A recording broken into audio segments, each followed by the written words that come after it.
Officials are holding a news conference about that deadly Texas flooding, which killed at least 104 people across the state. Let's listen in. Thank y'all for being here again today. Larry Letha, Kerr County Sheriff. I'm going to kind of go over some brief notes with y'all real quick, then I'm going to pass it on to the mayor.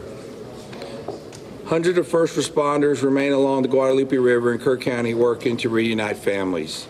The large search and rescue effort, including local, state, federal, and volunteer agencies, continue. As of 8 a.m. Central Time, 87 deceased have been recovered in Kerr County, including 56 adults and 30 children. Identification is pending for 19 adults and 7 children, with 1 additional person still unidentified. At present, 5 Camp Mystic campers and 1 counselor still remain unaccounted for. We ask private boats to stay off the Guadalupe River to allow search and rescue teams to operate without any interference. This is a tragic time for us. We're so grateful and thankful for all the resources that have been provided to us to do this job. And I can assure you we will not stop until this mission is complete. At this time, I'm going to turn it over to City Mayor.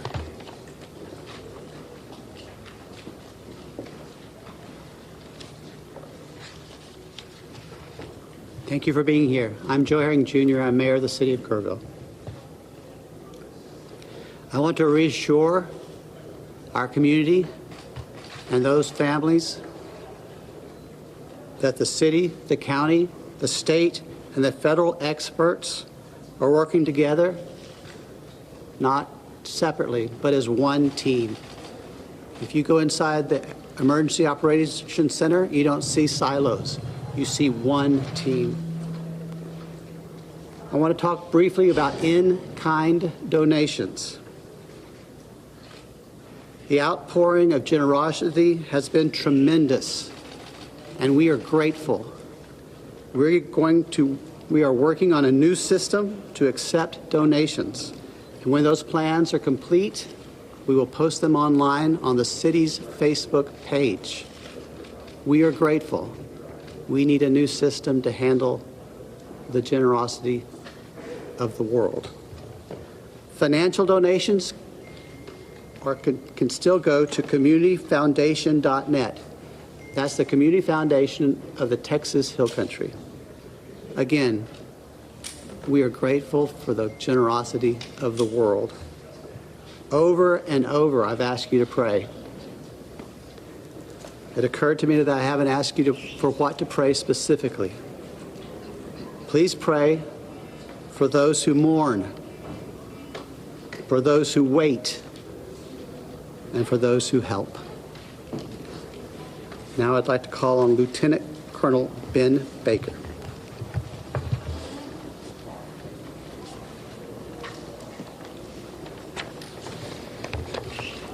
Morning, everyone. Thank you for being here. My name is Ben Baker, Lieutenant Colonel for Texas Game Wardens.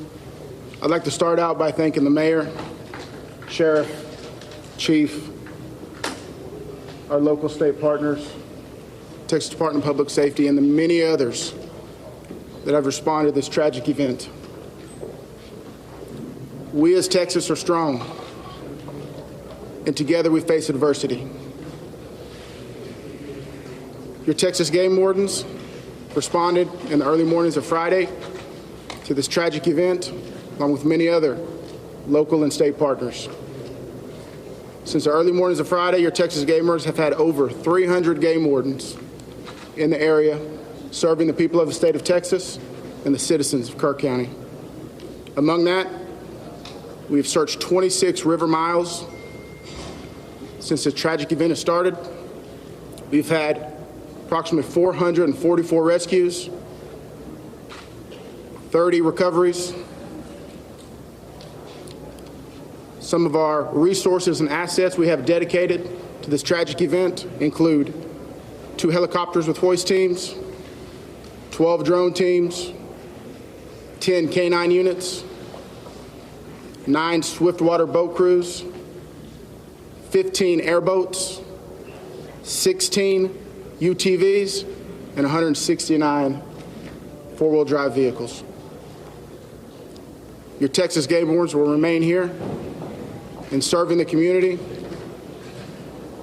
We just ask you to continue to pray for the victims, for the families, for your first responders, for everyone involved.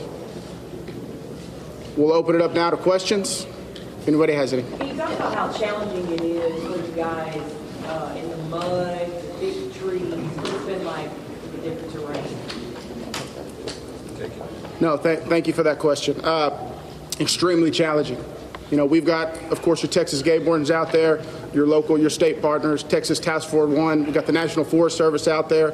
We've got A&M Forest Service. We've got numerous responders with specialized capabilities where we've got these large pile of debris.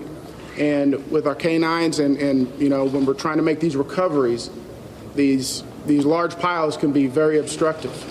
And to get deep into these piles is very hazardous. And those specialized teams have to go in there layer by layer because our first responders, also the safety of them is concerned. So it's extremely treacherous, time consuming, it's dirty work, the water's still there. So we're having to go layer by layer, peeling these off to make those recoveries. What about mentally? Like when you guys stumble across someone who may be deceased, how do you process that? Absolutely.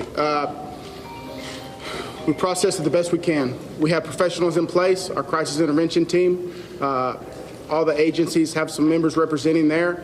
And officer wellness is a first responder wellness is a key component to these operations. So we're maintaining and monitoring our officer wellness, our first responder wellness. We're making sure they have the support. It's very tragic whenever you see human life. But to see a child and that loss of life is extremely tragic. More rain I have is a expected question. to come down west of us, and eventually it's going to get down to Guadalupe River. Is that going to put a halt to the searches? And if not, how are you going to change the trajectory of the search and rescue operations? So with the water coming down, that is always a concern. And I'm sure you've been monitoring the last couple of days where we've had some reports of maybe some additional water coming in. Obviously, that's going to impact the search and recovery efforts. You know, us with numerous other agencies do have air capabilities, drone capabilities. We've got numerous fixed wing, rotary helicopters here. So it will alter our patrol patterns and alter our searches, but it won't deter them. I have Can a you question for outline the what sir. specific discussions and actions were taken between the time the first flood emergency alert came in at 1:14 a.m. and then when the river first started flooding, those hours later? What were the specific actions and discussions that happened in those hours? Can you repeat that again, please? Sure, absolutely. I would like to know if you could outline, please, what the specific actions and discussions were that local officials took between 1:14 a.m., that's when the first flood emergency alert came out, and hours later when the river first started flooding. What happened in those hours? What I can tell you, when I was first notified, it was around the 4 to 5 area. One of my sergeants was in dispatch when the first calls started coming in, the actual 911 calls come in. Like at 4 in the morning? It was between 4 and 5 when I got notified. Okay, but prior to that, in that 3 to 4 area, my understanding is, and we're in the process of trying to put a timeline. You know, that's going to take a little bit of time. As I've told you several times, that is not my priority this time. There's 3 priorities. That's locating the people out there, identifying and notifying the next of kin. That is what I'm taking as my job as sheriff here to do. Okay. With all due respect, sir, I think that the community here is asking these questions. What happened? When did it happen? Was the emergency manager awake at the time? Did they push the button to issue an emergency alert? Sir, it's not that easy when you just push a button, okay? There's a lot more to that. And we've told you several times. So did it happen, sir? I can't tell you at this time. You Okay. can't tell me if the emergency manager of the county actually issued an emergency alert. Okay, Sheriff, who is Shimon, just give me a second to answer Emergency the question. Operations Center? Who Let him runs answer the question. the Emergency Operations I'll come back to you. I ain't going nowhere. Appreciate it. Who runs the Emergency Operations Center? We have a communication center, a dispatch, okay? We have a communication center. That's where the calls actually go to the police department, then they're forwarded to Right, us. but leading up to this, in monitoring the weather, there's, in any large city, in any state, there's an Office of Emergency Management that is monitoring the weather, that is watching and listening and getting briefings. Who was getting those briefings in this city, in this county? Who was receiving that information, and who would have ultimately made the decision to evacuate, hearing what was coming in from the Weather Service and other people? Okay, what we would have done when we get notified, okay, I'm going to tell you. You're not emergency management, though, right? The sheriff's not EOC. No, there is Who no, is I meant EOC? as the city. Yeah, I meant that. So we understand you have many questions. Right. Hang on. No, I understand, but you're not going to answer the question because that's up to the city manager and the mayor to answer those Correct. It's the questions. county emergency. We understand you have many questions. Where is the judge? The judge is not here. We understand that, but right now, this team up here is focused on bringing We people understand that home. too, but there are a number That's our of focus. questions that are All those leading up to questions this. will be answered, but the priority right now It seems like you're is bringing people home. We totally understand that, and we value the incredible work that is being done by those first responders. We're seeing them out there muddy and sweaty and grinding it out day after day. But your community is asking these questions. And we will get answers. Right now, all of our resources are focused You should be able to answer recovery. Who was in charge of the Emergency Operations Center at the time that was getting any briefings? Do we have another question? If any I briefings? do. I think I'd like to focus on what local people can be looking for. We're looking at some erosion in roads and safety in them traveling. What can we tell people who live here right now and what they can do in their daily life? Should they worry about traveling on roads? Do we know anything about that infrastructure? Sure, absolutely. Jonathan Lamb, Kerrville Police Department. So we know that there's substantial road damage. Some roads have been closed for safety. We've got crews out there in the county shoring them up and making sure that people can travel to and from.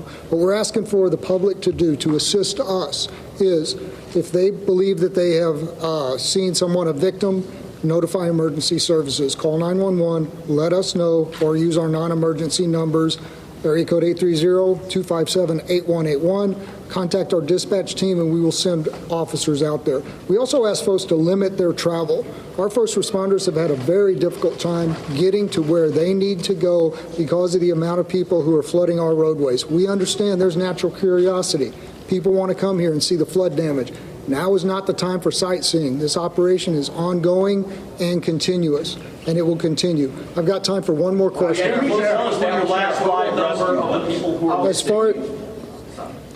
Last question. As far as I know, the last live rescue, unless there's new information, and I don't believe there is, was made on Friday. All right, I'm afraid that's going to have to do it for this morning. Can someone answer if the bodies have been released to the families, Sheriff? Excuse me. Have the bodies been released to the families? Some.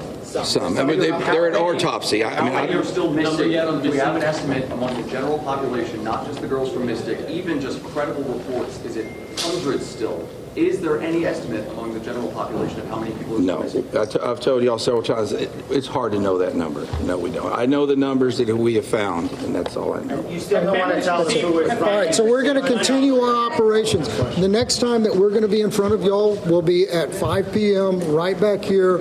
If there is a critical update, again, we'll provide that information to you through the contact list that you have provided to us. Thank y'all. We appreciate it. All right. We have been listening to officials there in Kerr County, Texas, sort of the center of all that flooding that happened, that disaster that unfolded early Friday morning.